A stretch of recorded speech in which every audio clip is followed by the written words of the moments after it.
Hey everybody, welcome to our second episode of Multimedia Makeup Academy's sessions on our instructors, our students, and our alumni's best work. I didn't do this last time, so I'm going to make sure I say it. My name is Matthew Klink. I am the lead on all marketing here with Multimedia Makeup Academy, and I thought it would be a great idea for you guys to see what our instructors and students and alumni are doing for their work and what exactly you can see yourself doing in the future. So today, we're going to be talking to Christina Newman. Very different from speaking to Megan because this is one of our instructors. So you're going to get to see the types of things that you'll be taught in our classes. We actually don't give that out too often, so I'm very excited for you guys to get a sneak peek at the types of things that you can look forward to getting your hands dirty into from our special effects extraordinaire, Christina. So I'm going to bring her in a second, but I want to give her a little bit of an intro. As I put it, our special effects extraordinaire, she is not only a special effects instructor here at MMA, she's the lead instructor here at Multimedia Makeup Academy. She has worked on a TV series called The Road to Hell, a special makeup effects artist for the film Orion. Countless shorts. If you head on over to her IMDb page, you can see what I'm talking about. And one credit we're going to go into today is Detention of the Dead. So you can find Christina at Showtime_Synergy. So when you see this amazing work, you're going to want to jump right in and hire her for your next big film. But with that, Christina, would you like to come in? Sure. And say hello to all the wonderful folks that want to learn more about Multimedia Makeup Academy? Absolutely. Hi, everybody. I'm Christina Newman, like Matt mentioned. Yeah. You're totally thrown off right now. Mm-hmm. Who is this person? Oh, it's the person he was just introducing. What we want to jump into first, Christina, what is your role with MMA? So everybody can get a better idea of when they see you, when they come here.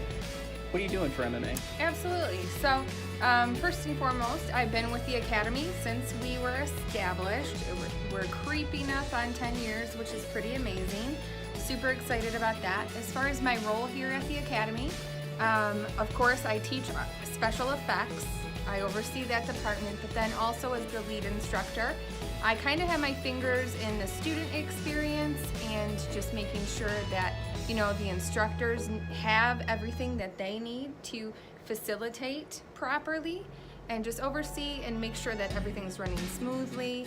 And I'm also just kind of a sounding board for students, or they might have questions sometimes about what really happens in film, or sometimes they want feedback on makeups even though they don't necessarily have me in a class. So my doors are always open, and if I'm not teaching, I'm normally zipping around working on some sort of project for the Academy. So nice. I'm always here. All right. Well, actually, you ran through my first three questions, so we get to jump. We get to take a skip over to we'll break the fourth wall and say question 4. Christina, we talked about this earlier, yeah. and the way that you look at what your best work is I think is fantastic for what it's going to mean for our future students. Mm-hmm. So what I want to do is we'll give you this platform. What, Christina, is your best work? So Matt and I did talk about this, and I said if I'm really honest, if I'm completely honest, my best work is the work that I do in the classroom with my students. And that sounds a little silly to some people, or it may, but I'm very passionate about teaching. I'm passionate about passing on, my own sort of legacy and how to do things, how to treat others, how to be professional in this environment. So that is my best work. And I look at all of our graduates and all of my current students, they're just I hope that they walk away with a little piece of me with them. So. And I want to jump in there because we are going to go into exactly what that Detention of the Dead is. But I love that answer. You say it sounds silly. I think it means a lot for what this academy is going to be doing. And you say we're moving into our 10th year. Yeah. To have that lead as the lead instructor for MMA, and to know that you are making that emotional connection where I'm giving you, just to give everybody this idea of how important that answer is. We're giving you an opportunity here to sort of boost your name, but I love the fact that you want to jump in and your best work is what you can do for your students. And I think that's going to resonate incredibly well with what it is you do in your classes. And I think if anybody got an opportunity to meet you or work through one of those classes, I think they'd know exactly why that's the number one thing in your head. But we're still going to play the game. Yep. We're going to get into what exactly your best work is. And for me, I took a look, and you have a lot of fantastic work. One of the things that I wanted to jump in on this one is because now I get to show a trailer and things like that. Okay. So we're going to get to cheat here a little bit and show some more than we usually get to. But as you're watching now, we're going to be running Detention of the Dead, the trailer. We want to make sure that you're focusing in on the artwork that's going on. But can you tell me a little bit more about what was going on for you for Detention of the Dead?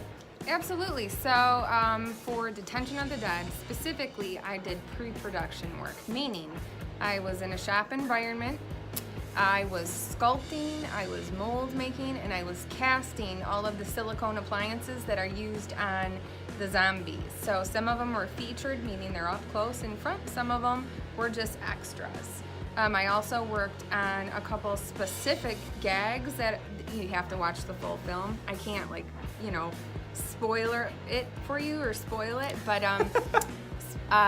there are a couple different gags in the film that involve maybe a severed head, maybe a rat, maybe possibly a severed arm. So some things that I had to work on in the film, but I made those in a shop environment.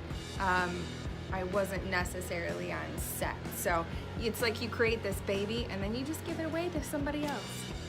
It's beautiful. It's kind of sad. But yeah, if you're watching the trailer now, I know a part of it is that severed head. So you will get to see that severed head in action. So with that, do you want to touch on what you were doing in your in the environment that you were working on, like any of the techniques that you'll be able to teach actually in your classes? So anything that you were going over there? So 100%, it was a lot of silicone work, with actually silicone slab molds, which we teach here at the Academy, or I should say I teach here at the Academy. But then also sculpting is a big part of being an effects artist. If you don't know how to sculpt, you're not going to get very far. You can just apply other people's stuff, but it's never going to 100% be your own. And then, I'm a control freak, so I like control from the start of a project to the end if I'm overseeing it. So sculpting's huge. I would say encapsulating silicone is another thing that a lot of artists need to know how to do. This is all industry standard stuff, but it's really not anything you learn on YouTube properly, I would say. So that's why you would come here. I mean, if anybody's following our series here, we all know that I introduced myself as a complete novice. So anything I get to absorb here, which is the reason I want to take the lead in hosting the show, I can start to learn some stuff here. At least some of the verbiage, I think, is important. But moving forward, any challenges? I know we talked about a story earlier. Yes. But do you want to go over what that wonderful story was? Yeah, absolutely. So I apologize. What we want to do here is kind of give everybody an opportunity to see what can happen on set, because we don't want to have anybody lose sight, and we actually had a similar theme going on in our last episode, so always go back and check that out. But that similar theme was, that things can come out of nowhere, but you just have to keep rolling with the punches. So I apologize, stepped on your toes here, but I love this story, so everybody sit back and... Yeah. Okay, so story time, everybody. I want to have a graphic now. Yeah, story time. Speaking of Detention of the Dead, as I mentioned, I did a lot of pre-production, meaning I was never really on set applying, except for one day. I got a phone call at 6 a.m. and it was like, hey, our lead artist has an emergency. Can you come fill in on set? okay, no problem. I am your girl. I will get this done. I mean, I at least read the script, so I kind of know what's going on. So I packed up my kit. I hurried up to set, and I get there, and I discover I have to do makeup on one of the lead actresses, only there's no continuity photos. So if you don't know what a continuity photo is, first of all, it's really important. It's the established makeup for a character. And, you know, it's a visual representation of how the makeup should look every day. I didn't have that. We actually have an example right now. If you watch the first episode, you might recognize the shirt, the sweatshirt. Continuity. Yeah, we're recording these months apart, so I made sure that I came in with the exact same shirt to help tell the continuity story. We did not record these back to back. Right. We did. Yeah. Wow. Movie magic. Anyways, so I'm on set. I have no photos of what this makeup's supposed to look like. Also, it's like a gothic makeup because she's playing a goth chick, okay? And it's very stylized. It's supposed to look a certain way, but I don't know what it's supposed to look like. So I'm like, okay, what am I gonna do? I'm setting up all of my makeup. I'm in this room by myself. I'm like, okay, you know what? We're just gonna have to do like a question and answer with the lead actress, which is not what you wanna do as a makeup artist. You don't wanna say, well, I need you to tell me what your makeup looked like. Right. Yeah. But at that point, I didn't have anything. So she got in the chair. I introduced myself. I'm like, hi, I'm Christina. I'll be your makeup artist today.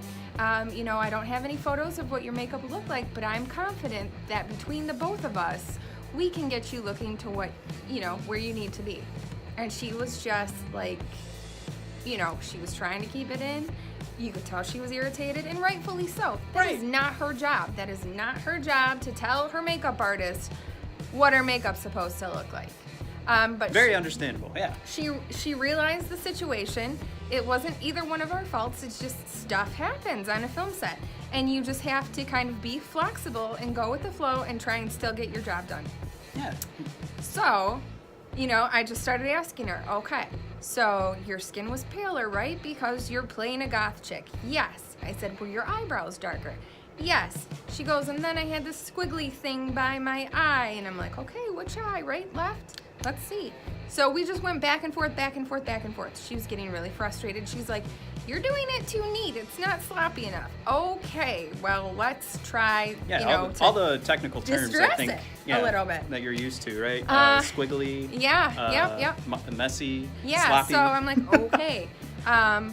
My saving grace was that the hairstylist showed up, and of course she had pictures of the makeup because she took pictures of her hair and her face was in the photo. Thank God. So, I mean, I was probably like 60% along in the application when the hairstylist showed up, and she was so kind, didn't know me, just saw the situation and knew I needed some help. And she's like, oh, honey, I got pictures. And I was like, thank you, lady, thank you. So I made sure I did a proper introduction after I got through my crisis. But the point being that I didn't know when I said yes, like I'll come fill in, that all of this was gonna go down. But you know, I feel like it was my responsibility. I said yes, so you know what? I'm gonna make it work. I'm gonna make this happen and, you know, make the best out of it. And that's pretty much what you need to do as any sort of artist. And as the famous phrase goes, you take what you want, but you better eat what you take. I can't remember what movie that's from, though. That's the problem. I feel like Forrest Gump, maybe? Who cares? No? It's not? No way. Take what you want, but you better... Any hoozles. What's the next big project for Christina? Ooh, so I mean, I have a couple things I'm working on here and there as far as side projects, but nothing huge because the reality is my students and their careers are like the big thing for me. Yeah. I mean, to be completely honest. I definitely am invested in growing our roster of students, and my master plan, if you will, is to have them established as the go-to artists within the community for all film, commercial, and television work. That sounds awesome. That's what we're doing. That's what we continue to do. And that to me is a big project. Well, I always want to give like an opportunity to like, getting those opportunities to push those next big projects. And of course, this is just another great opportunity for us to keep telling everybody how important the students are to the MMA instructors. Mm-hmm. But for everybody to get to know you a little bit better, what is that one thing in the industry that you're still maybe dying to do is a little strong, but maybe you are. But what's that next thing for Christina? Oh, well, if we talk about effects work, I would say 100% I would like to dig into animatronics a little bit. Very cool. So yeah, if anybody, well, you don't know me because that's why Matt's interviewing me, but I'm a huge fan of like 80s effects and, puppetry, like Jim Henson's workshop, all of that. And I happen to love Labyrinth with David Bowie. Yes. And even like Legend with Tom Cruise and Tim Curry, all of that stuff. And there's some animatronic work in there that I really appreciate, and it's kind of a little bit of a lost art, because so many people do CGI, but I would like to dabble more in that and kind of get in there and build some servos and do all the cool stuff. I'm gonna ask you a surprise question now because now it popped in my head. As an instructor of special effects, what would be the go-to movie? That's easy. Yeah. Okay, get ready. John Carpenter's The Thing. Oh! Rob Bottin did the effects on that, Love and The Thing. it is amazing. And I mean, I can talk for days about other effects artists in the industry. Right. Rick Baker, Dick Smith, Joel Harlow's doing some amazing stuff. Bill Corso, all of these guys. Yeah. And women too, B. Neil, hey. Yeah, make sure you write all those names down, everybody. Yeah, but to me, like the apex of like practical effects in the industry, like I don't think you can top The Thing. It's pretty amazing. And as a novice, again, I think that would have been something I would have said, and I don't know how to do any of this. Because it's so fantastical. It's just like amazing. the effects in there are out of this world. Yeah, we actually, I don't know, I'm gonna go really off script here. Okay.